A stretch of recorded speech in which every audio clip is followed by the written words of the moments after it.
예, 김병기 전 더불어민주당 원내대표의 모습인데요. 어제 이런 얘기를 했습니다. 제명되는 한이 있어도 내 스스로 탈당은 하지 않겠다. 버티기에 사실상 돌입을 한 건데 계속해서 의혹들이 불거지고 있다 보니까요. 민주당 내에서도 제명이 불가피하다는 목소리가 나옵니다. 윤석열 정권에서 윤석열 정권의 가장 핵심한테 이걸 갖다가 부탁하면은 일반적인 상식으로 볼 때 죽이라는 소리지. 그게 안 사람한테도 그렇지만 두 아들한테도 특히 제가 참 대응을 잘못한 거죠. 부자의 직원들에 대해서 정말 제가 원망하거나 뭐 이래서는 안 된다고 생각을 합니다. 지금도 부자 직원들을 만나서 도대체 왜 그러냐. 우리가 그래서 그런 걸 갖다가 좀 더 얘기를 잘 하고 또 그렇다면은 저는 상당히 이런 일들이 왜곡되지 않았다고 생각을 합니다. 뭐 깜짝 등장이라고 할 수도 있을 것 같습니다. 어제 김병기 전 원내대표가 한 유튜브 방송에 등장해서 상당히 긴 시간 동안 본인의 의혹을 둘러싼 얘기를 했는데요. 결과적으로는 보좌진과의 문제를 제대로 풀지 못해서 여러 가지 왜곡된 일들이 좀 왜곡된 주장들이 그대로 나가고 있다. 이런 얘기였습니다. 그런데 새롭게 추가 의혹들이 또 등장을 하고 있는데요. 김병기 전 원내대표의 와이프죠. 부인이 업무 추진비 카드를 유용했다는 의혹과 관련해서 경찰의 어떤 수사가 제대로 진행되지 않았다. 그 과정에서 경찰서장과 김병기 전 원내대표가 직접 통화까지 했다. 이런 주장이 전 보좌관을 통해서 나오고 있는 겁니다. 이도각 전 최고에게 좀 여쭤보겠습니다. 보좌진은 계속해서 폭로를 이어내고 있는 상황이잖아요. 네. 뭔가 정리되지 않은 진실 공방 상황이 계속 이어지는 것 같아요. 그러니까 당으로서는 탐탁지 않은 상황이 계속되고 있는 겁니다. 이것을 빠르게 끊으려면 김병기 전 원내대표께서 애초에 이 문제를 보좌진들하고 만나서 오히려 이런 문제들을 잘 풀어냈다면 실제로 이러한 기행들이 알려지지 않고 잘 넘어갈 수도 있었을 텐데 오히려 오늘 아까 방금 전에 보여주신 영상 보니까 후회하는 뉘앙스로 저 말씀을 지금 하시잖아요. 예. 그러니까 본인 스스로가 이것을 끝이 정해져 있는 거였잖아요. 어쨌든 진실폭로전으로 가게 되면 가진 게 더 많은 사람이 손해를 볼 수밖에 없고 지금 그 손해는 개인적인 것이 아니라 당으로 옮겨붙고 있고 또 대통령한테 부담이 가고 있단 말이에요. 그런 차원에서 본인 스스로가 일을 키운 것이 아니냐라고 예. 해서 후회를 해봐도 아무래도 이것은 뭐 소용없겠다는 생각이 좀 들고 무엇보다도 앞으로 또 뭐가 더 나오면 어떡하지? 계속 전전긍긍하면서 이 민주당 사람들은 이걸 지켜볼 수밖에 없는 거거든요. 그런 차원에서 당에서는 최소한으로 어찌됐건 뭐 그런 이야기들을 하고 있습니다만 탈당 이 얘기를 하고 있어요. 근데 저는 사실은 국민적 법감정이나 정치 감정으로 볼 때는 이것이 공직을 맡는 어떤 자격이 되는가? 이것에 대해서도 본인 스스로가 심사숙고해서 생각을 해봐야 된다고 봅니다. 예. 단순한 뭐 이 증언이나 이런 게 아니라 이미 만인이 다 알아버린 녹취 이런 것들에 의해서 실제로 어떤 뭐 그 대응이 될 수 있을지 모르겠거든요. 그런 차원에서 다시 한번 심사숙고 하셨으면 좋겠다 말씀드립니다. 예. 그런데 재작년 8월에요. 김병기 의원의 배우자와 관련된 의혹이 경찰에 들어간 상황이 있었는데 경찰이 이걸 입건조차 하지 않고 혐의 없음으로 종결을 한 거잖아요. 정혁진 변호사가 보시기에는 이게 이렇게 정리를 해버릴 수 있는 일인가요? 이거는 말이 안 되죠. 왜냐하면 만약에 혐의가 있었다라고 하면 최소한 입건은 해서 증거 없음 그 무혐의로 갔으면 모르겠는데 혐의 없다라고 하는 게 그게 말이 되겠는가? 일단 이것부터가 동작경찰서가 좀 문제 있는 것이 아닌가 그런 생각이 들고요. 예. 그다음 만약에 주장되고 있는 저 이야기가 사실이라면 이거는 상식적으로도 굉장히 심각한 문제 아니겠습니까? 그래서 저는 이게 사실이 아니기를 진짜 바라겠습니다. 그다음에 이제 김병기 의원 측에서는 부인하고 있지만 그런데 또 어떤 생각이 드냐면 과연 보좌진이 더군다나 보좌진 중에 2명은 변호사란 말이에요. 네. 아무런 증거 없이 저런 이야기를 폭로했을까? 그런 생각이 드는데 그런데 만약에 저 이야기가 사실이라고 하면 이거는 김병기 의원뿐만 아니라 경찰도 문제가 되는 거거든요. 그러니까 쉽게 말하면 말 그대로 직권남용죄와 직무유기죄가 하나의 세트가 되는 것이 아닌가 이런 생각이 들기 때문에 그렇기 때문에 동작경찰서에서는 지금이라도 다시 한번 제대로 수사해가지고 명명백백하게 시시비비를 가리는 게 꼭 필요하다 그런 생각 듭니다. 예. 물론 이제 전 보좌관의 주장이기는 합니다만 당시에 혐의 없음으로 경찰에서 사건이 유야무야되던 과정에 뭐 이런 일도 있었다라는 주장이 나왔습니다. 2024년 10월이니까 지난해 가을인데요. 동작서 간부와 김병기 의원과 그 측근이 강남 모처에서 만났다.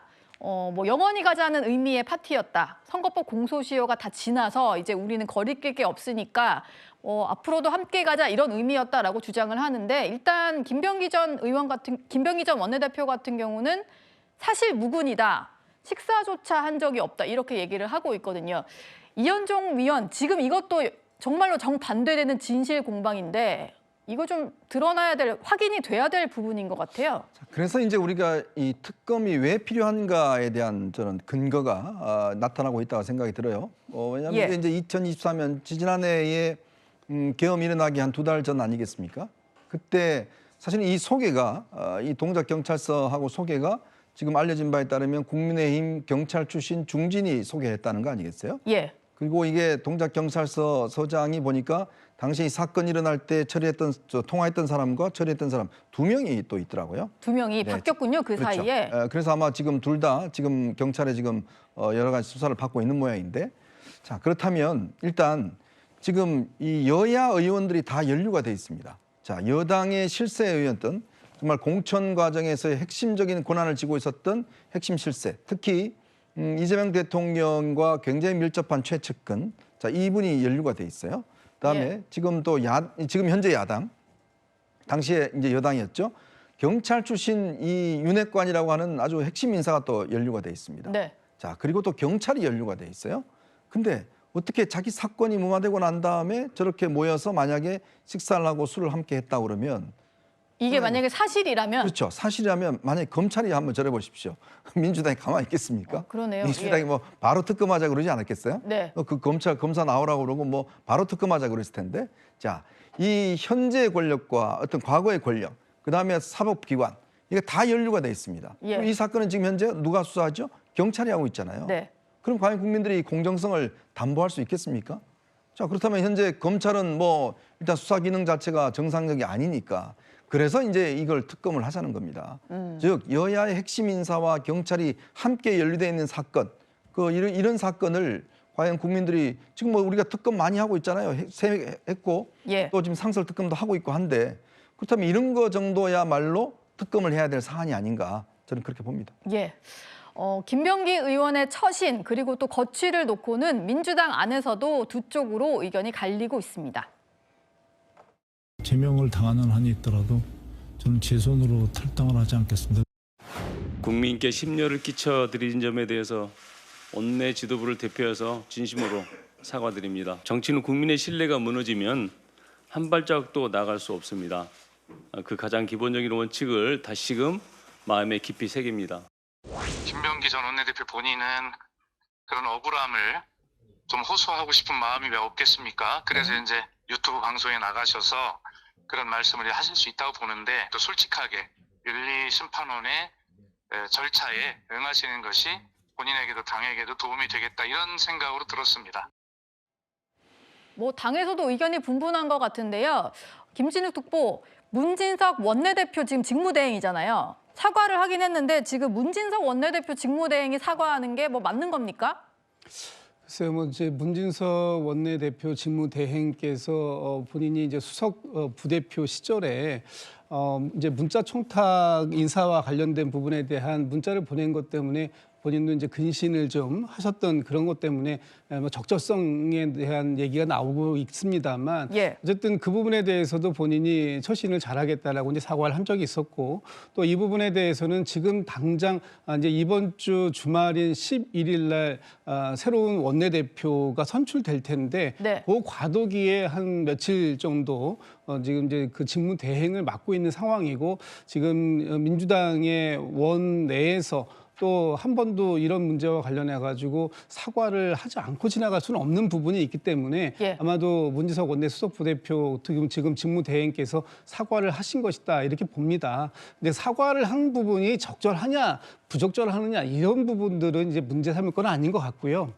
어쨌든 지금 저희 민주당에서 특히 원내 사령탑 역할을 맡으셨던 김병기 전 원내대표의 어떤 그 개인적인 행동에 대해서 사과를 여러 차례 누군가 하는 부분은 뭐 반드시 국민의 눈높이와 국민들께 죄송하다는 말씀을 누누이 드릴 수밖에 없는 상황이기 때문에 해야 되는 건 맞고, 다만 지금 김병기 전 원내대표와 관련돼서 당내에서 좀 그 김병기 전 원내대표께서 선당 후사의 자세를 좀 가져주시면 좋지 않을까. 예.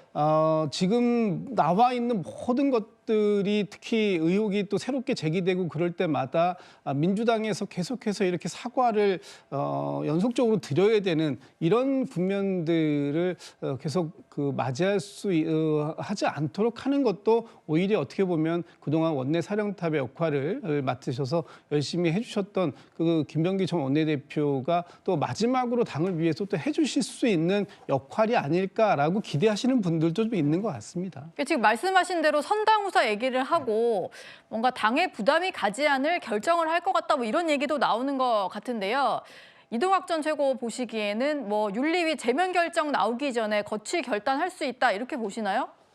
어제는 너무 강경하게 얘기를 해가지고요. 네, 그래서요. 지금 뭐 여론은 저는 안 좋다고 생각을 하고요. 저 같은 사람들도 그동안 뭐 이제 3선 의원으로서 민주당의 뭐 적절한 역할을 또 해오셨고 그런 측면들은 있으나 이것은 국민들이 볼 때는 이건 완전 배반이다. 그리고 당원들이 볼 때도 배반이다. 공직을 이렇게 활용해가지고 가족들의 어떤 뭐 특혜성 시비가 계속 이렇게 일어나고 또 뭐 구의원들로부터 공천 과정에서 여러 가지가 또 이야기 추문들이 나오고 이런 것들이 다 적절하지가 않잖아요. 예. 그러니까 국민들께서 이 권한을 위임해 주실 때는 사익을 추구하라고 주시지 않은 것이고 그 공익적 차원에서 본인이 약간 궤도를 벗어났다 싶으면 이것은 사과하고 당연히 성찰하는 것이 맞고 그 상황 자체가 당에도 부담이 되고 정권에도 계속해서 부담이 되고 있는 그런 상황이잖아요. 그렇다면 내 스스로가 거취를 결단을 빨리 먼저 해주고 그다음에 억울한 부분이 있다면 그 부분은 법적으로 소명을 하든 정치적으로 소명을 하든 그 뒤에 다시 돌아오시는 것이 맞다. 그것이 그동안 정치권에서 있어왔던 풍토였기도 하고요. 그런데 예. 이렇게 이제 버티기로 이렇게 계속해서 가다 보면 집권 여당에도 엄청난 부담이 될 것이기 때문에 저는 스스로 먼저 거취를 결정하시는 것이 맞다 봅니다. 아마 이쪽으로 불똥이 뛰는 것도 민주당 입장에서는 부담이 아닐까 싶은데 국민의힘에서는 김현지 대통령 부속실장에 대한 공세에 총력을 기울이고 있습니다. 당대표의 국회의원 보좌관이 투서를 당에 전달하는 것 말고 무엇을 더 합니까? 김현지 보좌관은 이수진 전 의원의 투서를 당에 전달했습니다. 탄원서를 전달받고 보고를 언급한 핵심 당사자인 만큼 국회에 출석해 사실관계를 직접 밝히는 것이 최소한의 책임입니다. 뭔가 처음에 전달됐다는 탄원서의 전달 과정에 김현지 실장, 당시에 이제 당 대표 의원실 보좌관이었습니다. 김현지 실장이 있다 보니까 국민의힘에서는 그 과정에 대해서 제일 잘 아는 김현지 실장이 이 부분에 대해서는 얘기를 좀 할 필요가 있다 이런 얘기를 하고 있는 건데요. 정혁진 변호사 보시기에는 지금 일단 대통령실에서는 전혀 관련이 없다라고 얘기는 하고 있습니다. 하지만 잘 알 수 있는 위치에 있긴 했잖아요. 좀 입장 설명이 더 필요하다고 보시는 거죠? 그런데 김현정 의원이 조금 전에 이야기한 게 어제 이야기잖아요. 예. 그저께도 아니고 그저께도 아니고 어저께 이야기인데 김현정 의원 현직 의원 아닙니까? 원내 대변인이잖아요. 예. 그러면 원내 대변인이 한 이야기가 하루 만에 식언을 한 것이다. 이렇게 치부가 될 수 있나? 이런 이야기를 믿어도 되나? 좀 일반 국민들 입장에서는요. 조금 뭐 헷갈린다 이런 생각이 들 것 같고 그다음에 민주당의 입장을 보면은 탄원서가 많았기 때문에 그게 어떻게 됐는지 잘 모르겠다 이런 취지인 것 같은데 그런데 저 탄원서가 일반적인 탄원서입니까? 저 탄원서는요. 당시 현직 의원 더군다나 같은 동작구 의원이 관련이 된 동작구 의원이 전달한 그런 탄원서인데 예. 그렇다라고 하면 보통 탄원서보다는 훨씬 더 신빙성이 높은 탄원서 아니겠습니까? 더군다나 내용 자체가 굉장히 엄중한 거잖아요. 그렇죠. 쉽게 말하면 뭐 공천왕국 운운하는 그런 탄원서인데 예. 이것을 민주당에서는 그냥 아무것도 아닌 것처럼 그렇게 치부가 되나? 그러니까 저 같은 경우에는요. 지금도 아무리 민주당이 공식적으로 저렇게 이야기를 해도 김현정 대변인의 이야기가 사실이 아닐까? 이런 의심을 할 수밖에 없지 않나? 그런 생각이 듭니다. 예. 오늘의 4위 소식 김병기 전 민주당 원내대표 소식까지 만나봤습니다.